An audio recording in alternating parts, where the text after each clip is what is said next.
Another little update on the Buick. I've had a bit of a fun time yesterday. This battery is new. The old battery died to the extent that I couldn't even jump start while it was in circuit. So given that this is a fairly customised and you know, it's not a generic battery holder, the guy that was selling me the battery that I talked to over the phone wanted to actually see the thing so we could decide what was going to be the best battery to put in there. So I went in to the place. It was only 10 minutes from home, and all went well, and we swapped the battery. I swapped over the terminals. You can see that one's sitting a bit high, but we won't go there. And I went to start it and nothing happened. In here I've got a start button, just that one there, and it runs two relays. It runs one relay underneath the dash in there that hot wires the 12 volt to the coil, and you can see we've got a ballast resistor over here, and it doesn't, the car won't, isn't designed to start with that resistor in circuit.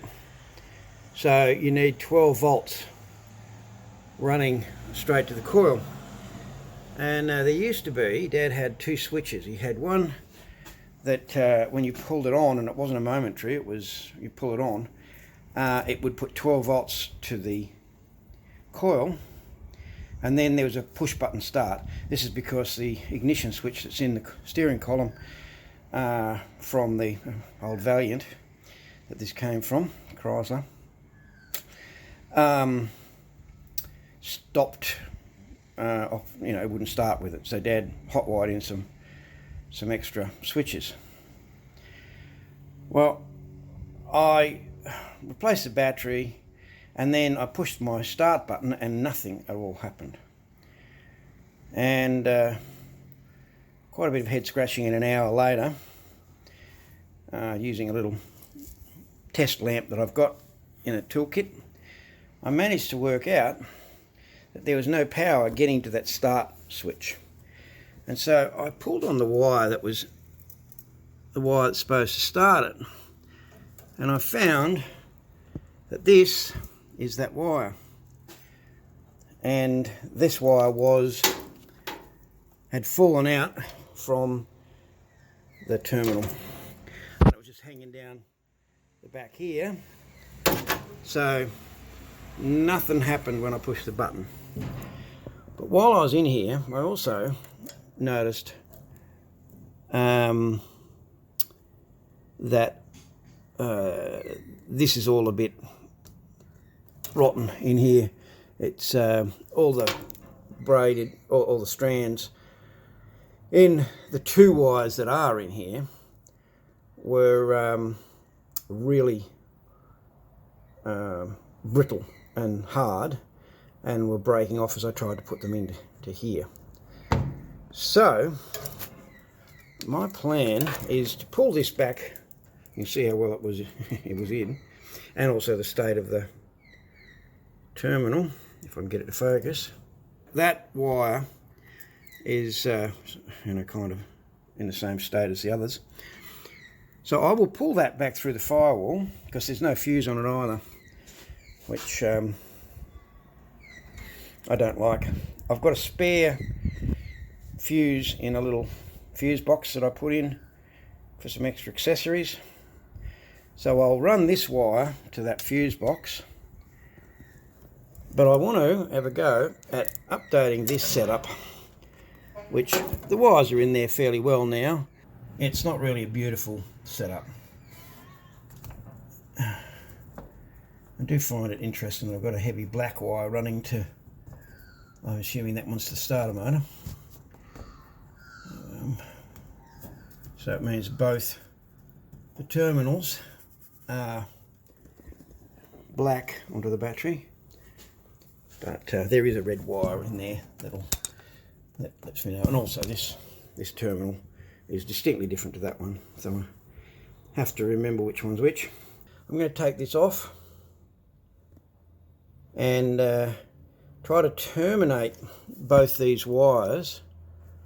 I've got a little kit here.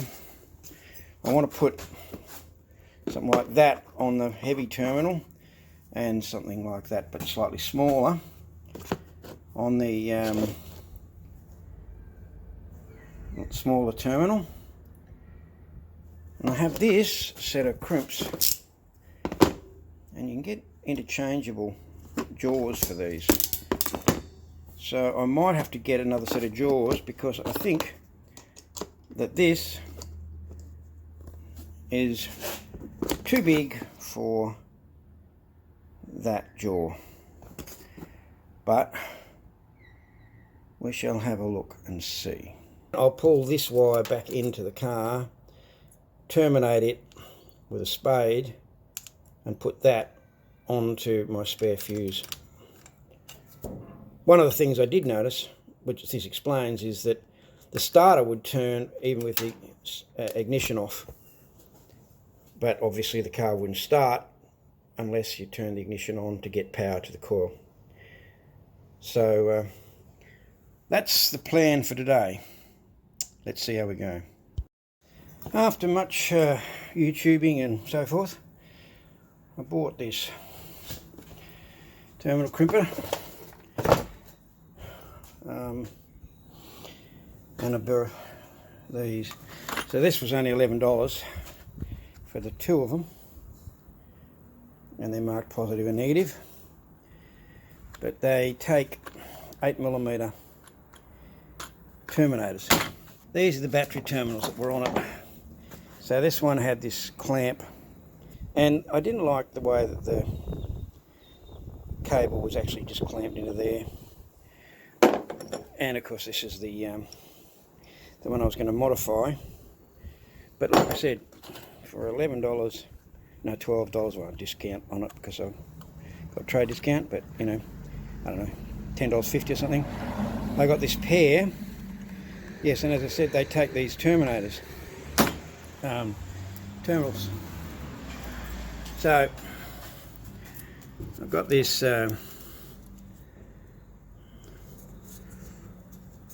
terminal. I've got a couple, and I've got a packet of each. So these are the larger ones, and these are the ones for the smaller cable on the positive. But they're all 8mm. So it means that I can put, I've just crimped that on with that crimper, put it on that, and it crimped, and it didn't, I could pull it off, the terminal off. So I went down the next size and crimped it again, and now it feels pretty good. So I'm pretty confident with that. So I've got some heat shrink here, which I'll heat shrink here, which I'll put on and shrink, and that's the negative side done. Then I have to do these two, and then I can just screw them onto the other terminal. So I haven't got that wire. I pulled the wire that was in here back through the firewall, so I just need to terminate that and hook it up to the fuses, or to a fuse. So we're getting there. Well, that was annoying. This is the old cable, second terminal off the battery, and I reckon it was 50mm short, so I've added about maybe 100mm and made up this new bleed. So now that meant another trip to the shop because I didn't have the right terminals for this wire or the wire. So that was another 40 minutes on the road to get that there and back. The joys of this. Yes, but it wasn't going to be long enough. So there you go. So the final product. This is the I was tempted to replace these two leads, but I kind of figured they were right.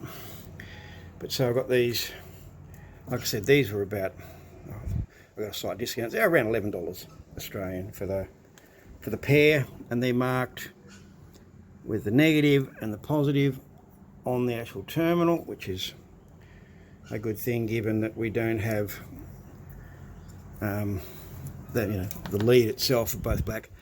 I've put red heat shrink on both of these, so they're obviously positive, and they go onto that bolted terminal, and black heat shrink onto that one.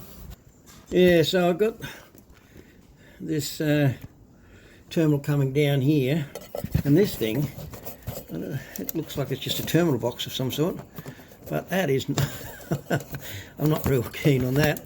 This will be just another job that I'll look into. I might pull that off, and if that's just a connection from these terminals and to these ones, I might be able to come up with a better solution. It's a little less, I mean, that's not going anywhere, I guess, but it's just a bit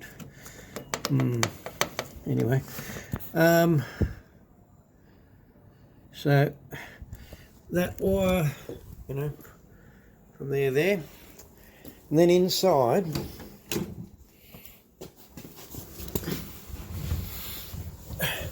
I really am tempted to rewire this car, because that is just not a very nice look, and I don't like things like these, to be honest with you. I mean, I can bundle these together a bit and tie them up, I might do that, but this here is the lead that previously went from here out through the firewall to the battery, and here is the little fuse box that I've got, and I had a spare fuse here. There's two wires here, both going to that there, so this wire and that one could probably just be put together. Well, they could be. Okay. That just came off, as you can see. Let's see. Yep, that's back on. So anyway, now I've got a lot of wires in here that I just don't know where they're going or what they're doing. I'm definitely gonna, and there's bits like this here, that's just sitting there, and it's just that screw's hard to get out, but I think I'll try and get in there and pull that out and get rid of it. And just do a bit of tidying, but that's now all. That wire there just going over to this fuse box has got rid of that unfused wire coming out here. So that really is about it. Well, I've got the gurney out. So there you go, Dad. The rocket covers are looking a little less disgusting. That'll do.